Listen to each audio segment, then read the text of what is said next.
अपने चंचल मन को एवं चंचल उपयोग को स्थिर करने के लिए जिनवाणी माता के माध्यम से अपनी वर्तमान ज्ञान की पर्याय में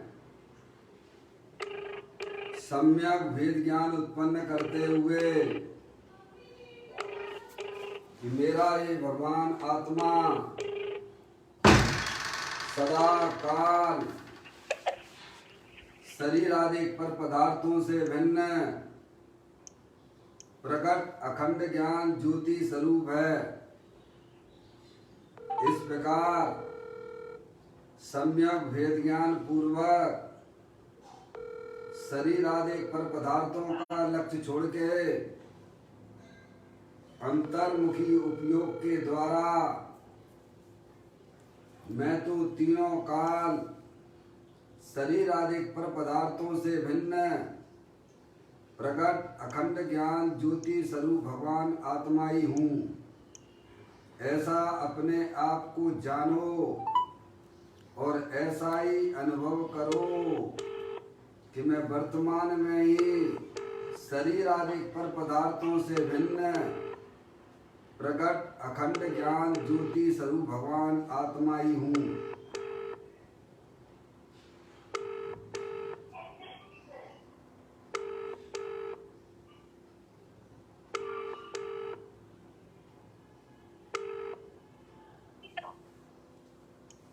इसी प्रकार से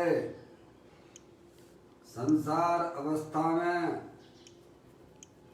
आत्मा की पर्याय में जो विविध प्रकार के पुण्य पाप के परिणाम होते हैं वे समस्त परिणाम पर के लक्ष्य से होने वाले भाव हैं।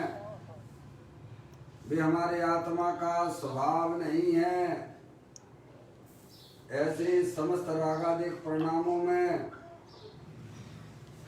एकत्व बुद्धि, ममत्व बुद्धि, कर्तृत्व बुद्धि, भोक्तृत्व बुद्धि तथा उन रागादिक परिणामों की ज्ञाता बुद्धि को भी छोड़ते हुए अंदर में जो अखंड ज्ञान ज्योति स्वरूप भगवान आत्मा है, जो कि तीनों काल शरीर रागादिक से भिन्न है, इस प्रकार सम्यक भेद ज्ञान पूर्वक शरीर रागादिक की रुचि छोड़कर अंदर में जो अखंड ज्ञान ज्योति स्वरूप भगवान आत्मा है, जो कि तीनों काल पूर्ण ज्ञानानंद स्वरूप भी है, सुख शांति का भंडार है, ऐसे ज्ञायक प्रभु परमात्मा में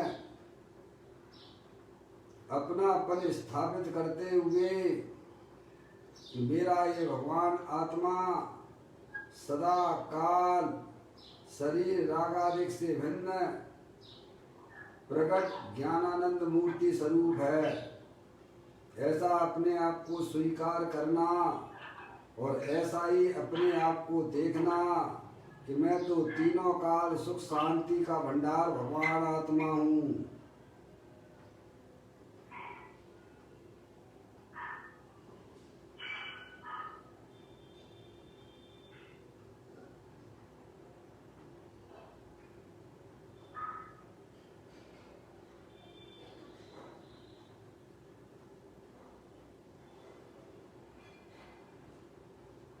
इसी प्रकार से संसार अवस्था में आत्मा की पर्याय में जो पर के लक्ष्य से होने वाला ज्ञान है, वह परलक्षी ज्ञान भी हमारी आत्मा का स्वभाव नहीं है, वह तो इंद्रिय जनित ज्ञान है। ऐसे समस्त इंद्रिय जनित ज्ञान में भी सम्यक भेद ज्ञान उत्पन्न करते हुए कि मेरा ये भगवान आत्मा शरीर आदि पर पदार्थों से भिन्न रागादिक परिणतियों से भी भिन्न खंड खंड ज्ञान की पर्याय से विभिन्न एकमात्र अखंड ज्ञान ज्योति स्वरूप है, ऐसा अपने आप को जानो और ऐसा ही अनुभव करो कि मैं वर्तमान में ही शरीर, रागादिक और परलक्षी ज्ञान की पर्याय से विभिन्न एकमात्र अखंड ज्ञान ज्योति स्वरूप भगवान आत्मा हूँ।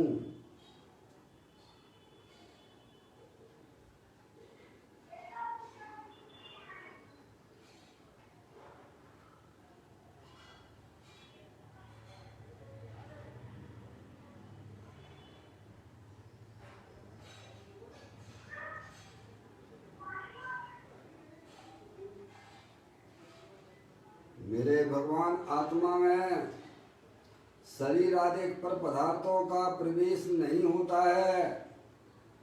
मेरे भगवान आत्मा में राग आदि परिणतियों का भी प्रवेश नहीं होता है। मेरे भगवान आत्मा में परलक्षी ज्ञान की पर्याय का भी प्रवेश नहीं होता है, क्योंकि मेरा ये भगवान आत्मा सदा काल शुद्ध वीतराग विज्ञान घन स्वरूप है। ऐसा अपने आप को जानो और ऐसा ही अनुभव करो कि मेरे आत्म स्वरूप के अंदर किसी भी पर पदार्थ का प्रवेश नहीं होता है। मेरे आत्म स्वरूप के अंदर विकारी परिणतियों का भी प्रवेश नहीं होता है। मेरे आत्म स्वरूप के अंदर परलक्षी ज्ञान की पर्याय का भी प्रवेश नहीं होता है, क्योंकि मैं तो तीनों काल शुद्ध वीतराग विज्ञान घन स्वरूप भगवान आत्मा ही हूँ।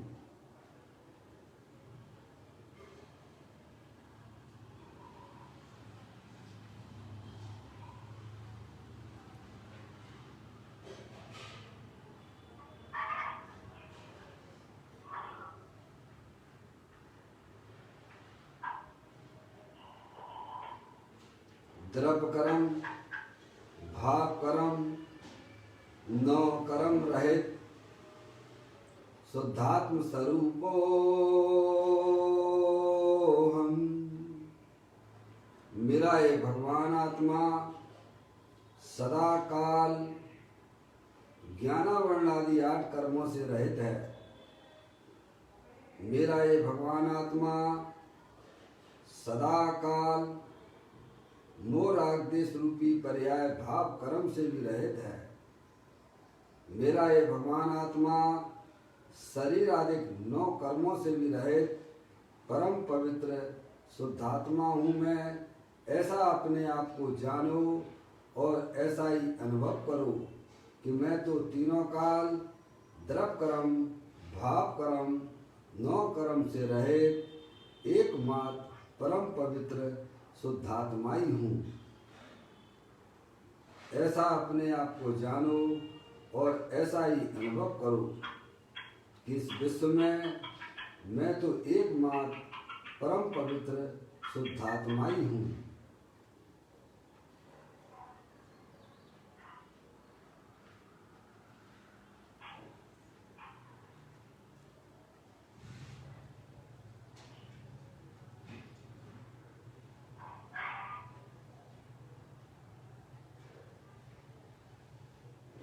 ओम नमः सिद्धेव्या। ओम नमः सिद्धेव्या। ओम नमः सिद्धेव्या। चिंतामणि सम स्वयं का चैतन्य तत्व महान है। निज का करूं मैं चिंतवन, निज का करूं श्रद्धानु मैं। शोधा तुम्हारी देव है जो गुण अनंत निधान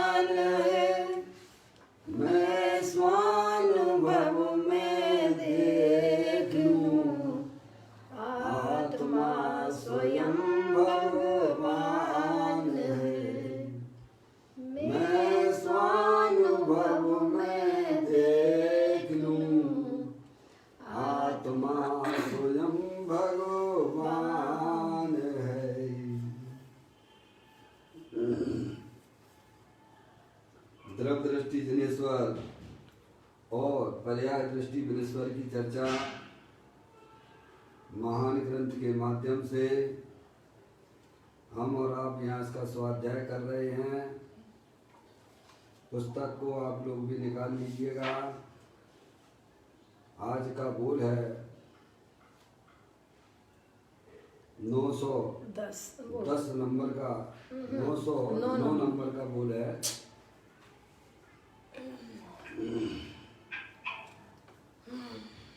बहुत छोटा बोल है पर रहस्य उसके अंदर बहुत भरा हुआ है जो हमारे लिए समझना अत्यंत जरूरी है। बोल को मैं यहाँ पढ़ता हूँ। इस कार्य के लिए बहुत पुरुषार्थ चाहिए, बड़ी पात्रता चाहिए, पुण्य पाप में से सुख बुद्धि उड़ जाना चाहिए। सुख बुद्धि कहो या हित बुद्धि वह उड़ जाना चाहिए। देखिएगा यहाँ पर आचार्य भगवान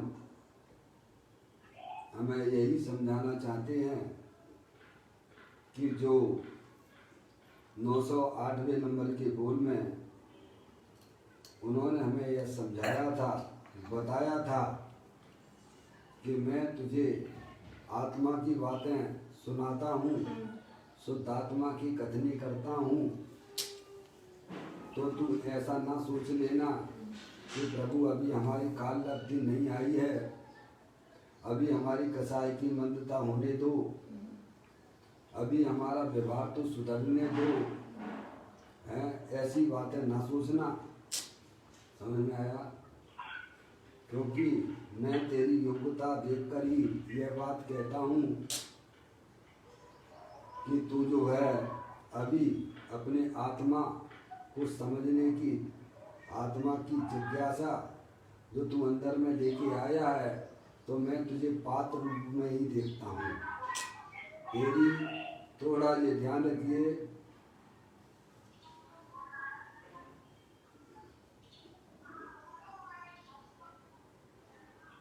बीना आंटी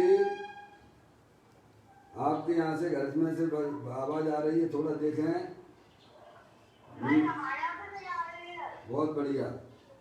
दूसरा जो है, दूसरा कोई बात नहीं, मैं इनके नाम पुकार रहा हूँ, थोड़ा ध्यान दें। बच्चों की आवाज आ रही है, थोड़ा बंद कर लें। रिंसी रिंसी रिंसी देखिए, पारसमणि कौन है? भाभी प्रतिभा भाभी, जिनके मैं नाम ले रहा हूँ, कृपया करके उनके घर से बच्चों की आवाज़ें आ रही हैं। मैं भी थोड़ा डिस्टर्ब होता हूँ और साथ में कॉन्फ्रेंस में लोग भी चल रहे हैं, तो सावधानी रखना। दिनवाणी माता को अगर सुनने बैठे हो तो आपको अपना म्यूट कर लेना चाहिए। नहीं आता है तो सीख लीजिए आप। एक दिन की बात नहीं है, रोजाना की बात है भैया। यानी गुड्डी और बीना आंटी तो है ही नहीं। बिमला आंटी क्या भी नहीं है। कोई बात नहीं, मुझे तो पता नहीं भाभी क्या हो सकता है। अच्छी बातें नहीं है। जिनके यहाँ बच्चों की आवाज़ें आ रही हैं वे कृपया करके अपना मोबाइल म्यूट कर लीजिए, जिससे और भी लोग बैठे हुए हैं। अब अपन यहाँ यह बात समझने के लिए यहाँ पर स्वाध्याय कर रहे हैं। आचार्य भगवंतों की बातें वे हमें यही समझाना चाहते हैं कि इस कार्य के लिए बहुत पुरुषार्थ चाहिए। कौन से कार्य के लिए? ये है जो अपनी आत्मा की बात यहाँ सुनने आया है। समझ में आया? आचार्य भगवान कहते हैं तुम अपनी आत्मा की बात सुनने आए हो तो तुम ये समझिए तुम्हारी योग्यता पक गई है। समझ में आया? अब तुम ये आजू बाजू में ये मत सोचना कि भाई साहब पंचम काल चल रहा है और जो है यहाँ आत्मा का हमको अनुभूति नहीं हो सकती है, अथवा तुम ये कहो कि हम अनंत बार जो है भाई साहब समूह शरण में होकर आए हैं, वहाँ भी हमें आत्मा की अनुभूति नहीं हुई है, इसलिए अभी हमारी योग्यता अभी नहीं है। तो आचार्य भगवान कहते हैं कि मैं तेरे को समझ कर ही तेरी बात ये बता रहा हूँ कि तुम्हारी तुम्हारी योग्यता पक गई है, समझिए। अब काल लब्धि की तरफ ना देखना। ये पंचम काल चल रहा है तो भाई साहब आत्मा की अनुभूति नहीं हो सकती है, ये तो बहकी बातें ना करना। मैं भी इस पंचम काल में, आचार्य भगवान कहते हैं, मैं भी इस पंचम काल में मिथ्यात्व सहित आया था। समझ में आया? इस पंचम काल में जितने भी जीव आते हैं ना, सब मिथ्या दृष्टि जीव होते हैं। और यहीं आकर उन्होंने जो है आचार्य कुनकुन देव हैं, आचार्य अमृतचंद देव हैं, बोलो जयसेनाचार्य जी हैं। कौन से काल के हैं भैया ये? पंचम काल। उमा स्वामी महाराज हैं, कौन से काल के हैं? पंचम काल। पंचम काल के। समय दर्शन लेके आए थे क्या? हैं? सोचिए आप, पंचम काल में समय इस दर्शन पंचम लेके काल गए। में भाई साहब आत्मा की अनुभूति नहीं होती है, ये तू बहकी बातें ना करना। क्या मैं तेरी योग्यता को जानकर ही, तेरी योग्यता सब तरह से पक गई है, तो अपने आत्मा की बात ये सुनने आया है, तो ये ना देखना है कि भाई साहब ये मेरा व्यवहार बहुत गंदा चल रहा है। ऐसा ना सोचना अभी तो मुझे शास्त्रों का ज्ञान ही नहीं है, मैं कैसे अपनी आत्मा की अनुभूति करूँगी। क्या लेकिन हम तुम्हें बता रहे हैं ना, तुम्हारी योग्यता पक गई है, तुम अपने आत्मा की बात सुनने के लिए आए हो। हैं? क्या तुम्हें समझ में नहीं आता है? अरे भाई दो चीजें हैं, ये शरीर जो है जड़ है, और जड़ को जानने वाला पदार्थ कोई चीज है कि नहीं है? इन जड़ पदार्थों को जानने वाला कोई वस्तु है कि नहीं है? क्या समझ में नहीं आती भैया? अरे जानने देखने वाला पदार्थ है, वही तो आत्मा है ना। क्या पढ़ना है, क्या सुनना है, क्या समझना है? आचार्य भगवान कहते हैं तुम्हें समझ में नहीं आती है कि दो पदार्थ हैं, ये शरीर जड़ है और ये जानने देखने वाला भगवान आत्मा, जो कि सिद्धि की सामर्थ्य वाला है, अनंत शक्तियों के भंडार वाला है। और तेरी आत्मा में जो सुभाषुभ भाव रूप से इच्छाएं उत्पन्न होती हैं, वह आश्रव तत्व है। अब क्या समझना है क्या नहीं समझना भाई साहब, इसमें कितने शास्त्र पढ़ना है तो हमें अपने आत्मा का ज्ञान होगा। कहते बिल्कुल तुम्हारी योग्यता पक गई है, तुम बस इसको समझिए, ध्यान से सुनिए। जो मैं तुमसे कह रहा हूँ तुम हमारी बात को मैं तुमसे क्या लेना देना है बता। आचार्य भगवान कहते हैं मैं तुमसे कह रहा हूँ ना, तुम्हारा काल पक चुका है ना, तब तो तुम हमारे पास में आई हो, अपनी आत्मा की बात सुनने के लिए आए हो। अभी ये मत देखना कि हमें कसाई की मंत्रता तो होने दो। कल बताया था ना, जटायु पक्षी था, बताइए आप, जटायु पक्षी था, पूर्व में उसको क्या संस्कार थे? हैं? और वहां जाके समय प्रभु ने बोला है, मुनिराज ने बोला, करे तू इस शरीर को क्यों देखता है? जैसे वो पर्याय अनंत बात तुझे जो शरीर मिले सब छूट गए ना, तो ये शरीर भी छूट जाएगा। तू जानने देखने वाली पदार्थ वस्तु है ना। इतना इंद्रा मुनिराज का बोलना हुआ, भाई साहब उसको सम्यक दर्शन हो गया। पंचम गुण स्थान बोलिएगा, सम्यक दर्शन ही नहीं हुआ है कि भाई साहब देशव्रति तक हो गया वो। हैं? रामचंद्र जी से भी आगे निकल गया। रामचंद्र जी सीता दोनों समझ में आएगा, रामचंद्र जी सीता जी से भी आगे निकल गया। बोलो, ऐसी बातें हमें प्रथमान योग में सुनने को पढ़ने को मिलती हैं कि नहीं मिलती हैं? हम तो अपनी योग्यता विचार करने लग जाते हैं कि साहब अभी हमारी होनारी नहीं पकी है, हैं? हम भाई साहब समोसरण हम फैल करके आ गए हैं, ये कहाँ से पंडित जी आ गए हैं? क्या भाई साहब आत्मा आत्मा की बात करने वाले।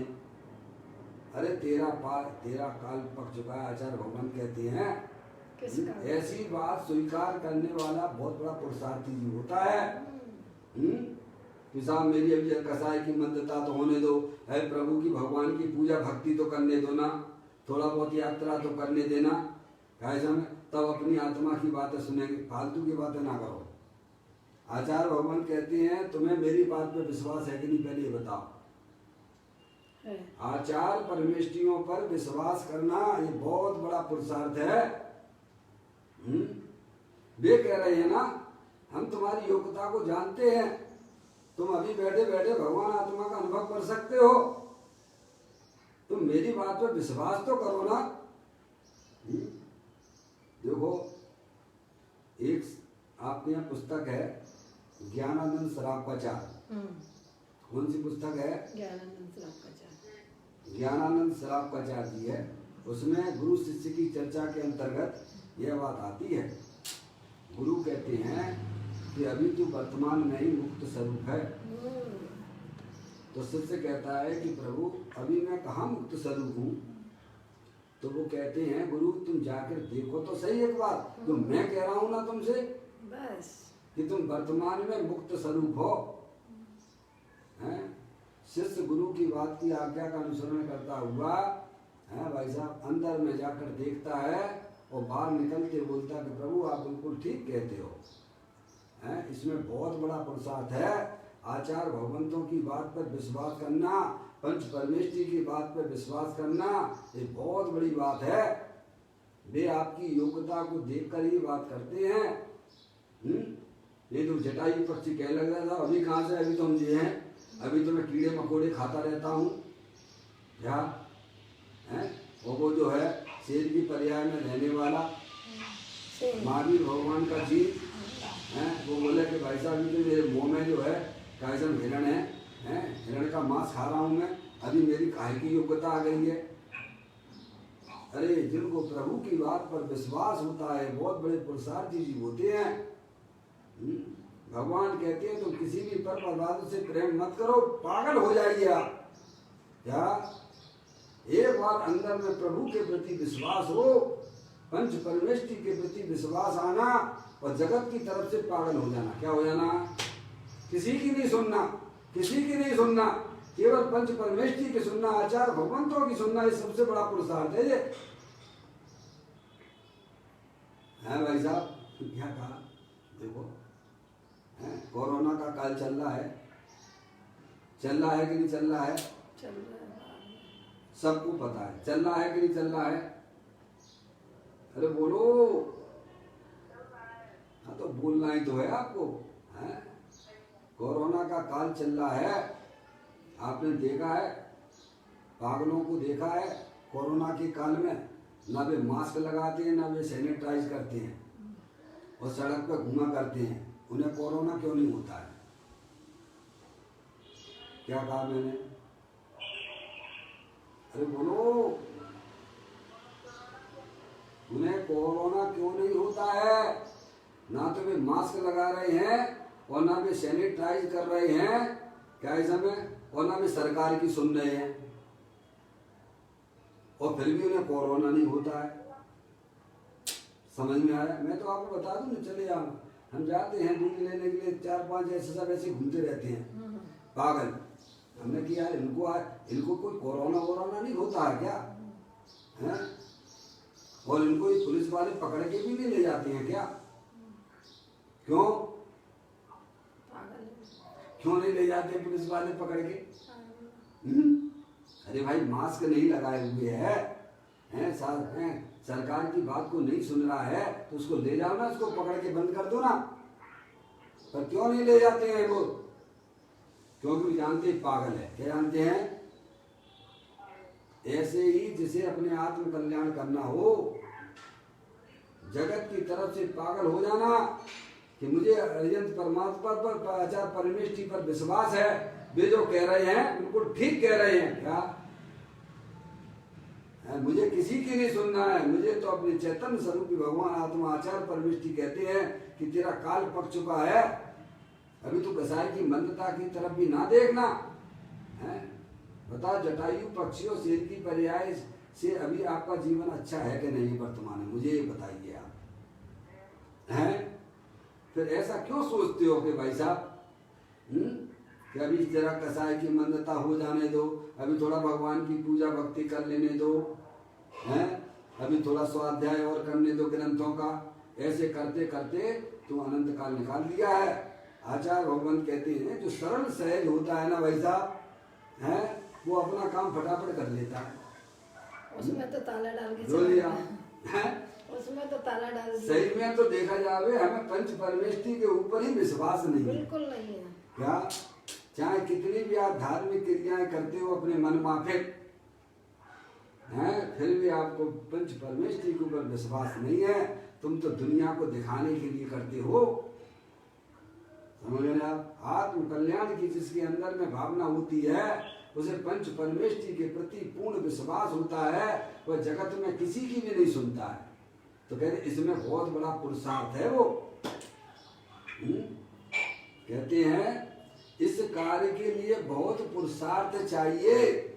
एक तो ऊपर से लिख लीजिए आप इसको, क्योंकि आचार्य परमेष्टि ये जानते हैं कि तेरी योग्यता पक चुकी है, तूने अपने भगवान आत्मा की बात समझने आया है? इसीलिए आजू बाजू में काल को ना देखे, हैं भाई साहब, अपने कसाई के परिणामों को ना देखे, और जो है कैसा अपना जो व्यवहार है, अभी मेरा व्यवहार इतना गंदा है, उसको भी ना देख।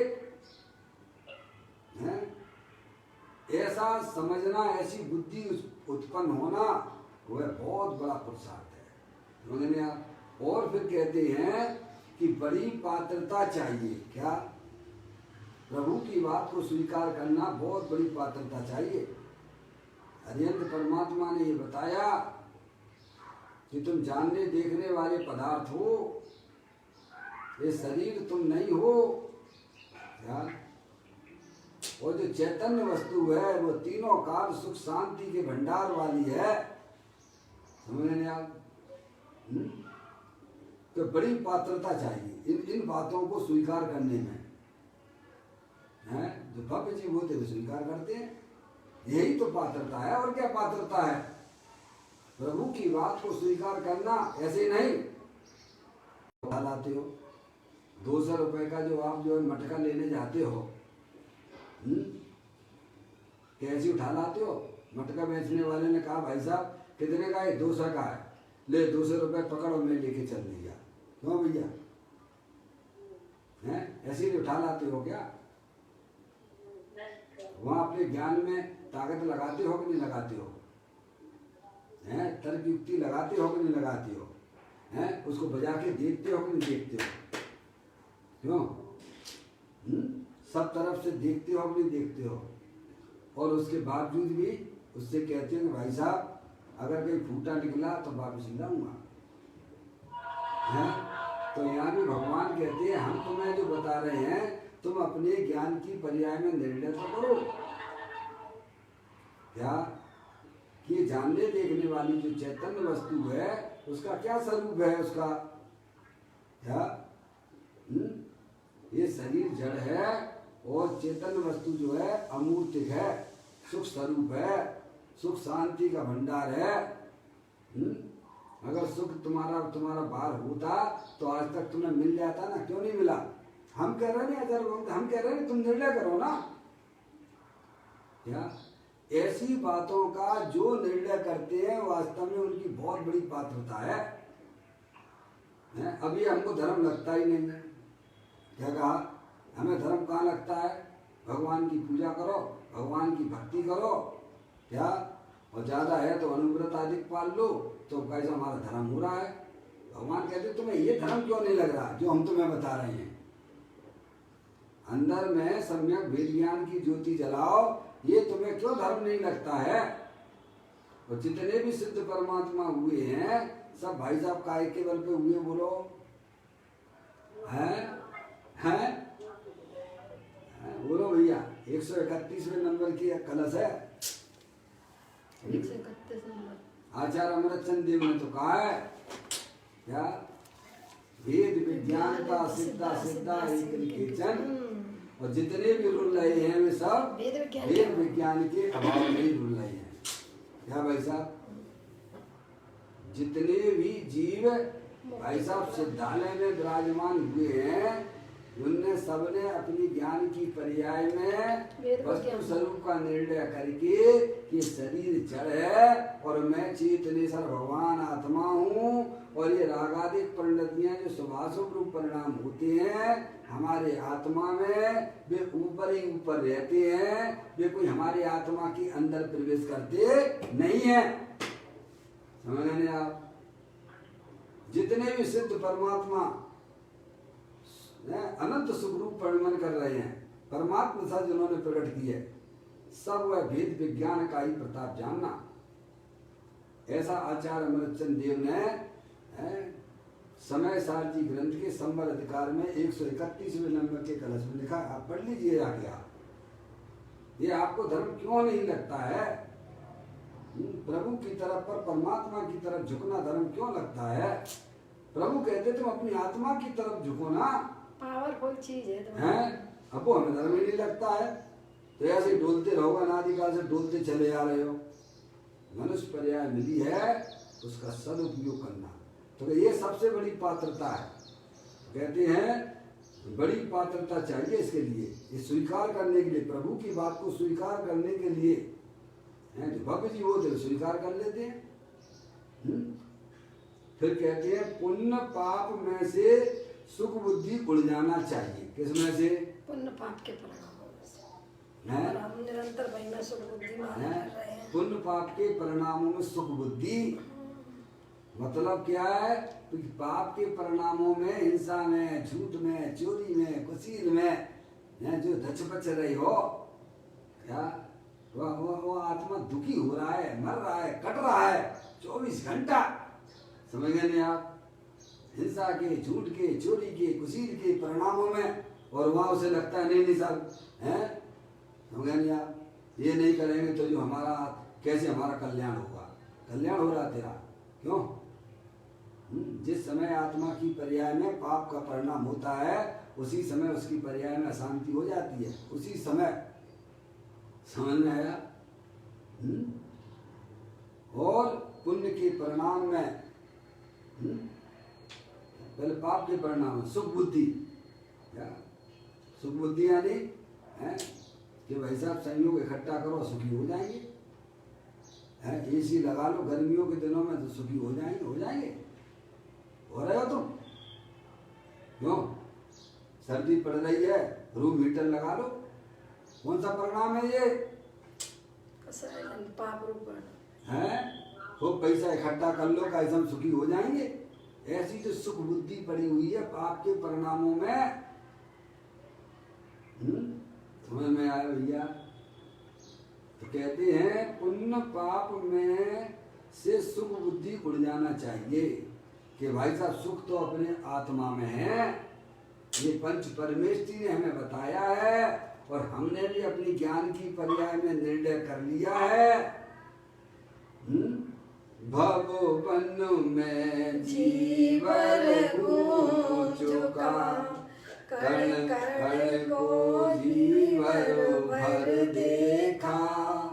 मृग समृग तृष्णा के पीछे मुझको न मिली सुख की रेखा। क्या आप बोलते हो पूजा में भाई साहब से भाव ग्रहण नहीं करते हो? कब से हो आप? सुनाने के लिए सुना देते हो, जिन्हें जरूरत नहीं उन्हें सुना देते हो। अरे अपने आत्मा को समझो कि तू अनादि काल से पंच इंद्रिय के विषयों में सुख की कल्पना करके हमारा आत्मा ऐसे घूम रहा है।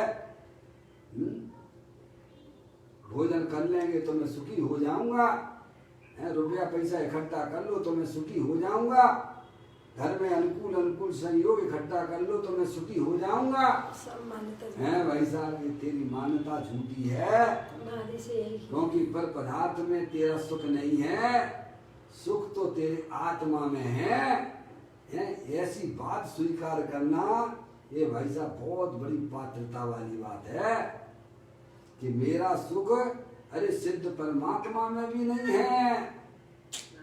वे सिद्ध परमात्मा भी मुझे सुखी नहीं कर सकते हैं, क्योंकि मेरा सुख तो मेरी चैतन्य वस्तु के अंदर लबालब भरा हुआ है। जब तेरी मान्यता सही हो जाएगी तो इस प्रकार से तेरा भगवान आत्मा तुझे दर्शन देने के लिए तैयार खड़ा हुआ है। अभी तो हमें निर्णय ही नहीं है ना, बोल जाओ साहब। अथवा देखिएगा इस मोबाइल पर, दूसरे मोबाइल पर ये कोई बच्चों से बात कर रहे हैं, म्यूट कर लीजिए प्लीज। विद्या आंटी हैं, जयपुर से हैं और ये भिंड से हैं, पुष्पा आंटी है और वो देख लीजिए। और जो है संतोष आंटी, बच्चों से बात करते समय थोड़ा म्यूट कर लीजिए। यहाँ आवाज आती है हमारे पास में और कोई बात नहीं। तो क्या कहते हैं भाई? फिर कहते हैं कि पुण्य के परिणाम में सुख बुद्धि। पुण्य करते करते भाई साहब देखो देवगति में जाएंगे। क्या करोगे तुम देवगति में जाएंगे? हैं काय के लिए पुण्य करते हो? देवगति प्राप्त। अनंत बार तो तुमने भाई साहब ऐसा ऐसा पुण्य किया है और फिर लौट के वहीं आएंगे बुद्धू, वहीं घूम रहे 4 गति 84 लाख योनियों में। समझ लेंगे आप? भगवान मेरा भला कर देंगे। भगवान किसी का भला नहीं करते हैं। भगवान के स्वरूप को पहचानिए। एक द्रव दूसरे द्रव का कुछ नहीं करता है। मैं तो कहता हूं कि मंदिर में एक भाई साहब दान पेटी के बाजू में एक अर्जी पेटी भी रखना चाहिए। जितने भी भक्त भगवान के पास में आते हैं वे क्या सोच कर आते हैं उसमें भी लिख के लाएं। क्या लाएं? आज हम भगवान के पास जा रहे हैं उसमें लिख के आओ। लिखो उसमें मेरा नाम ये है, मैं यहाँ पर रहता हूँ, मेरा मोबाइल नंबर ये है और आज मैं प्रभु के दर्शन के लिए आया हूँ, इसके लिए आया हूँ। लिखो और डाल दो उसमें। और फिर शाम को जो है कमेटी के लोग हैं उन सब की भक्तों की पर्चियां खोलें। क्या करें? और फिर उनके घर पे जाके उसको समझाएं तो उसकी बुद्धि सुलझ जाएगी। है तो समझ में आ गया? हम प्रभु के पास जाते हैं तो काहे के लिए जाते हैं? कुछ पता नहीं, कुछ सुध बुध नहीं रही है, मिथ्यामति छाए गई है। क्या विचार कीजिए। तो कहते हैं कि पुण्य में सुख बुद्धि कि भगवान मेरा भला कर देंगे, ऐसी तेरी जो अंदर में मान्यता पड़ी हुई है वह मिथ्यात है, वह मिथ्यात भाव है। तो कहते हैं पुण्य पापों में से सुख बुद्धि उड़ जाना चाहिए। ये बहुत बड़ी पात्रता के लक्षण है। ज्ञानियों को पुण्य पाप की रुचि नहीं होती है। समझे? ज्ञानियों को अपने आत्मा की रुचि है। किसकी रुचि है? चैतन्य की रुचि है। समझ में आया भैया? जिन्हें पुण्य पाप नहीं कीना, आत्म अनुभव चित दीना। ज्ञानियों को पुण्य पाप की रुचि नहीं होती है। पुण्य पाप के परिणाम तो उनकी भूमिका के अनुसार होते हैं, क्योंकि अभी उनकी पर्याय में पूर्ण वितराग दशा का अभाव है। मुनराजों की पर्याय में भी पाप का परिणाम तो नहीं होता है, पुण्य का परिणाम तो होता है। लेकिन पुण्य पाप की रुचि तो जो भाई साहब चौथे गुण स्थान में ही उठ जाती है। आगे बात समझ में? राग का राग होना अलग बात है और राग की रुचि होना वो अलग बात है। राग के दो भेद, पुण्य और पाप। ज्ञानियों को भाई साहब राग का राग नहीं है, राग की रुचि नहीं है। उसे तो अपने चैतन्य स्वरूपी भगवान आत्मा की रुचि अंदर में विद्वान है। पर द्रव्यन्ते भिन्न आप में रुचि सम्यक तो भला है। कैसे? पर द्रव्यन्ते भिन्न आप में रुचि सम्यक तो भला है। क्या भाई साहब? शरीर आदि पर पदार्थों से भिन्न अंदर जो अमूर्त पदार्थ चेत निसर भगवान आत्मा जो कि अनंत शक्तियों की भंडार वाला है, ऐसे ज्ञाय परमात्मा की अंदर में उसको जो है रुचि जागृत हुई है। समझ गया? उसका ज्ञान कहाँ काम कर रहा है? अपने चैतन्य स्वरूप की तरफ काम करता है। पर द्रव्यन्ते भिन्न आप में रुचि सम्यक तो भला है।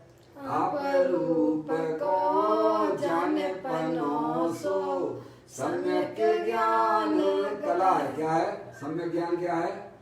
कला। ये आगे की बात है, ये आगे की बात है, समझ में आ रहा है? आप रूप को जान पनोसो सम्यक ज्ञान कला है। क्या? अपने आत्मा को जानना ये कला है ये। और जब तक हमारी पाप पुण्य के अंदर रुचि विद्यमान चल रही है तब तक आप अपने आत्मा के दर्शन नहीं कर सकते हो। हैं?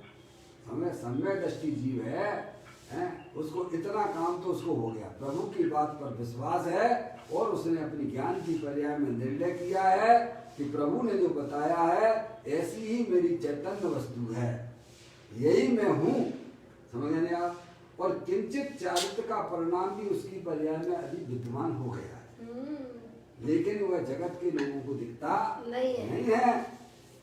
तीनों की उत्पत्ति होती है एक साथ में। दर्शन ज्ञान चारित्र। समझ गए आप? सम्यक दृष्टि जीव को है भाई साहब, रत्नात्रय एक साथ होता है, गजब है। सम्यक दर्शन सम्यक ज्ञान तो होता ही है, लेकिन साथ में चारित्र का आंशिक अंश भी प्रकट हो जाता है, पर वह आंशिक अंश चारित्र का बाहरी लोगों को दिखाई नहीं देता है। जैसे कोई गर्भवती महिला हो, उसको 1 महीने का गर्भ लोगों को पता नहीं पड़ता है, वो स्वयं जानती है, लेकिन स्वयं जानती है कि नहीं जानती है? जानती है? जानती है कि मैं गर्भ से हूं। ऐसे ही सम्यक दृष्टि जीव की पर्याय उतनी स्थिर हुई है अपने आत्म स्वभाव में, उतना चारित्र प्रकट हुआ। उतना उसकी पर्याय में अतीन्द्रिय आनंद की प्राप्ति हुई है, लेकिन बाहरी लोगों को वह दिखाई देता नहीं है। देखो मिथ्यात के साथ में मिथ्या है ना, मिथ्यात है ना, अनादिकाल से हमारी आत्मा की जानकारी हमको नहीं है, आत्मा का ज्ञान नहीं है, तो मिथ्यात अनादि से चला रहा है, शरीर को अपना माने बैठा हुआ सही बात है। और उसके साथ में 4 कसाय भी होती है साथ में, क्या? मोह के 2 भेद, एक दर्शन मोहिनी और एक चारित्र मोहिनी। दर्शन मोहिनी में है उसे अपनी आत्मा के दर्शन नहीं होते हैं, और चारित्र मोहिनी में चारित्र प्रकट नहीं होता है, चारित्र प्रकट नहीं होता है। समझ में नहीं आता? दोनों अलग अलग हैं, मोहिनी के 2 भेद हैं। अब अपने आत्मा का ज्ञान हुआ उस जीव को, प्रभु के ऊपर विश्वास किया, अंदर में चिंतन किया, विचार किया, है, अपने आत्मा की प्राप्ति हुई उसे। समझ में आया? सम्यक दर्शन सम्यक ज्ञान हुआ है, तो ये तो मिथ्या चला गया। अब जो है 4 चौकड़ी कसाय थी, कसाय की है कौन कौन सी? अनंतानुबंधी कसाय, अप्रत्याख्यान संबंधी कसाय, प्रत्याख्यान संबंधी कसाय और संजुलन कसाय है। तो मिथ्यात के साथ में चारित्र का कोई एक अंश जाएगा कि नहीं जाएगा? गया ना, अनंतानुबंधी से। तो अनंतानुबंधी कसाय गई, तो चारित्र का अंश भी उसको विद्यमान है, सम्यक चारित्र भी है उसको पर्याय में। समझ में आया भैया?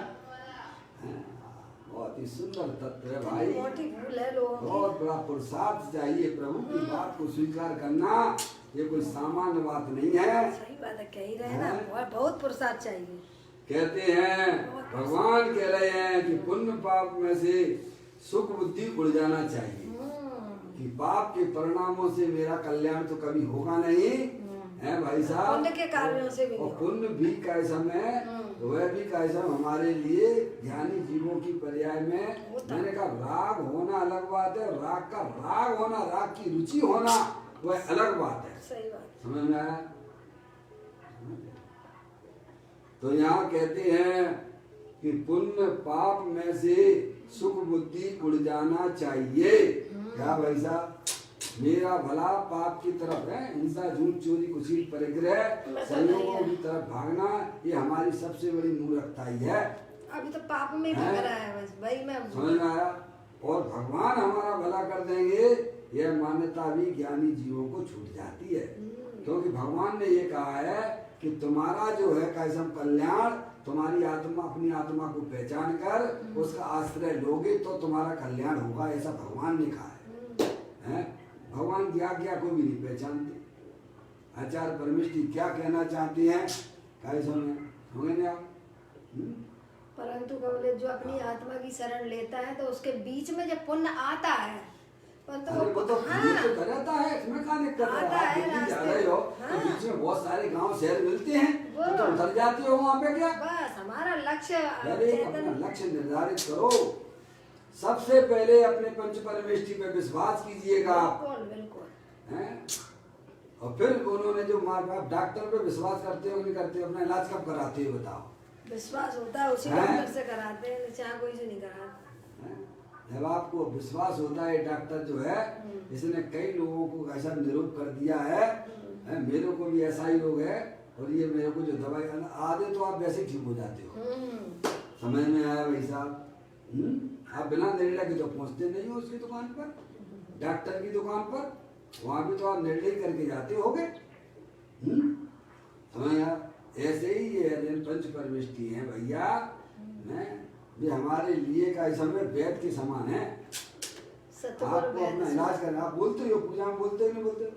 मैं अनादिकाल से रोगी हूँ, उपचार कराने आया हूँ। क्या रोगी हो भाई साहब तुम? बोलो क्या रोग है तुम्हें अनादिकाल से? प्रभु हमारी पर्याय में जो रागादिक परिणति उत्पन्न हो रही है यही हमारा रोग है। ये शरीर का रोग हमारा रोग नहीं है। अपने रोग को भी तो पहचानो। यानी थोड़ा सा विचार करें जरा सा तो इसका क्या भाई साहब? तो कहते हैं पुण्य पाप में से सुख बुद्धि उड़ जाना चाहिए। ये पात्रता है, सबसे पहली पात्रता है।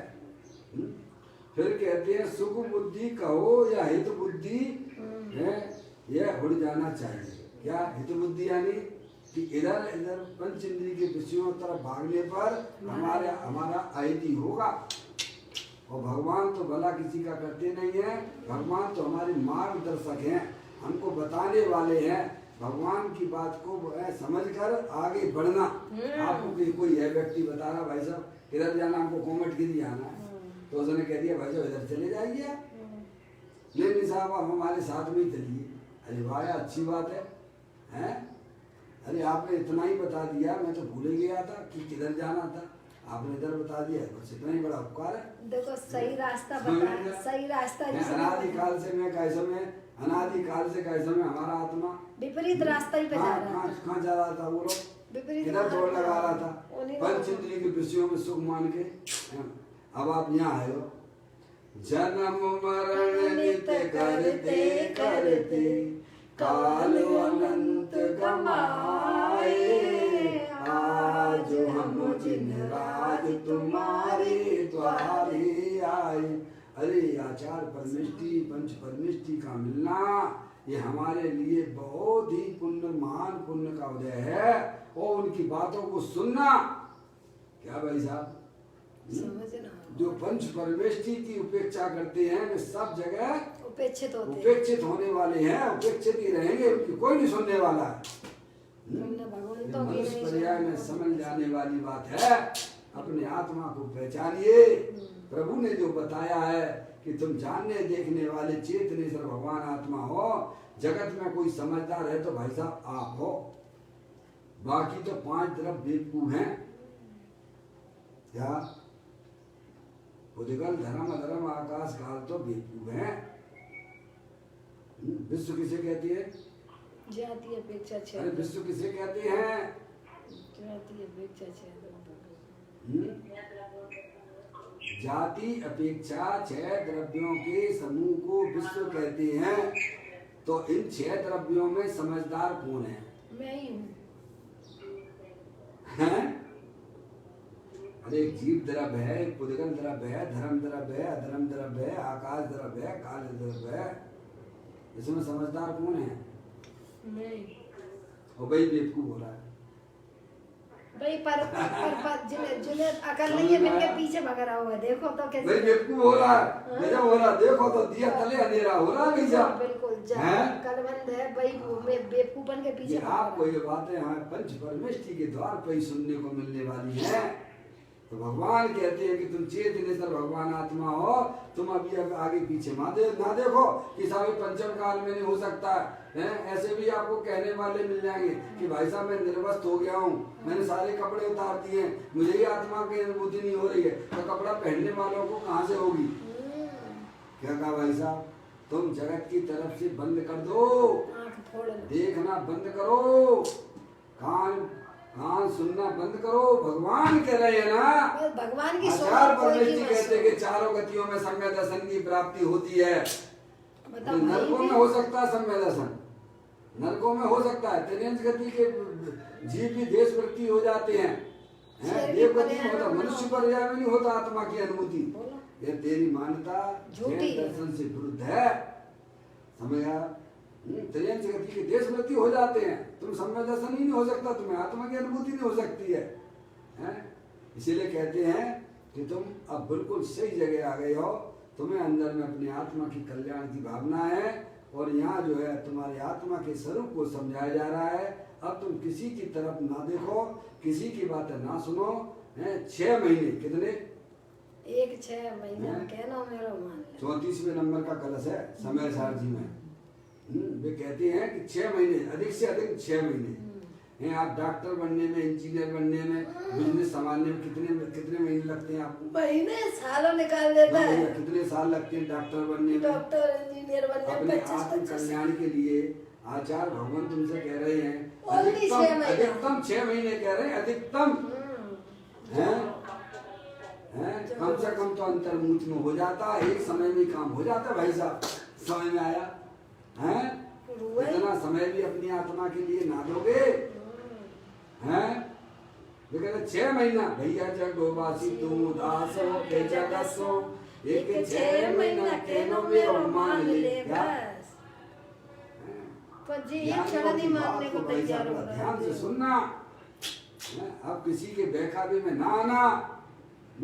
मेरे को भी बहुत मिले थे रास्ते में, जब मैं परेड के मंदिर में जब स्वाध्याय चलता था, पप्पू भैया तब होंगे नहीं बैंक पर, मम्मी है। मम्मी मम्मी है ना, म्यूट करें वहाँ पे। समझ में आया? जब परेड के मंदिर में मैं गया था, मुझे तो कुछ भी नहीं आता था, केवल माँ के दर्शन करने गए थे, वहाँ सभा चल रही थी और बैठ गया। अरे तेरा भगवान आत्मा तो द्रव कर्म भाव कर्म 9 कर्म से रहे थे, बस उसी समय से सब खत्म हो गया खेल। ना तो मैं द्रव्य जानता था, ना गुण जानता था, ना पर्याय जानता था। धीरे धीरे का ऐसा फिर रास्ते में चलते गए, मुझे बहुत सारे लोग भटकाने वाले मिले कि भाई साहब कहाँ से आ रहे रात में, हैं? मैंने कि मैं जो है वो मंदिर परेड के मंदिर में से आ रहा हूँ। तो बोले कि सोनगढ़ के मंदिर में से? भैया मैंने तो सोनगढ़ का जिंदगी में नाम ही नहीं सुना कि सोनगढ़ का मंदिर कौन सा होता है, हैं? हम के सोने का कहाँ है भैया, मेरे को नहीं दिखाई देता सोनगढ़ का मंदिर, मैंने नाम नहीं सुना था। सही कह रहा हूँ, हैं? 2-3 महीना तो हमारी गाड़ी ऐसी चल रही थी, रोजाना सुनने जाते थे, बैठते थे सुबह शाम, समझ में आया? तो बीच में हमको भड़काने वाले मिले, हैं? अनिल तुम कहाँ से आ रहे हो? मैंने कि मैं जो है परेड के मंदिर में से आ रहा। तो बोले परेड का मंदिर, सोनगढ़ का मंदिर? मैंने कि भाई सोनगढ़ ये क्या होता है क्या? तो मैंने अपने पप्पू भैया से पूछा, पप्पू भैया ये सोनगढ़ क्या है? क्यों? हंसने लगे। कि तुम किसी की मत सुनना, तुम तो जो है चुपचाप जो यहाँ चल रहा है वो सुनो पहले। लगा भाई साहब, इतना धीरज का काम है। ज्ञानी कह रहे हैं कि तुम 6 महीना अधिक से अधिक दुनिया की मत सुनो, किसी की मत सुनो। तुम्हें तुम्हारे आत्मा की बातें समझ में आता है कि नहीं आता है? ये शरीर जड़ है और तुम चेतने से भगवान आत्मा समझदार तत्व हो, समझ में आया? तुम जरा थोड़ा रुको तो वहाँ पर, तुम बहुत सही जगह आ गए हो। अपनी जो है सब तरफ से तुम्हारी पात्रता जग चुकी है, समझ में आया? इस प्रकार से सुंदर चर्चाएं हमारे ग्रंथों के अंदर हैं भाई साहब उपलब्ध हैं। आपकी बिल्कुल योग्यता जम चुकी है, आपकी पात्रता जम चुकी है। ऐसा में आपको आपके आत्मा की बातें आपको अच्छी लगने लगी हैं, ये तो आपकी होनार ही समझना चाहिए। इस प्रकार से यह बोल को पूरा करते हैं। ज्ञानी कहते हैं इस बात को स्वीकार करना पुरुषार्थियों का काम है, जो है अपना आत्म कल्याण की दृष्टि से प्रभु की बात पर विश्वास करते हुए ऐसे में मैं चेतन वस्तु हूँ, इसमें बहुत बड़ा पुरुषार्थ है। और रागादिक परिणतियाँ जो कि दुख स्वरूप हैं, वह कोई हमारे सुख, उसमें से सुख बुद्धि ज्ञानियों की उड़ जाती है। इस प्रकार यह सुंदर चर्चा इस बोध में आई हुई है, जो हमें समझना चाहिए। कल फिर एक नए बोध के साथ निज निधि निज में बताई, ये अनंत अनंत उपकार है, उसके लिए जिन वाणी माँ को वंदना सतवार, वंदना सतवार।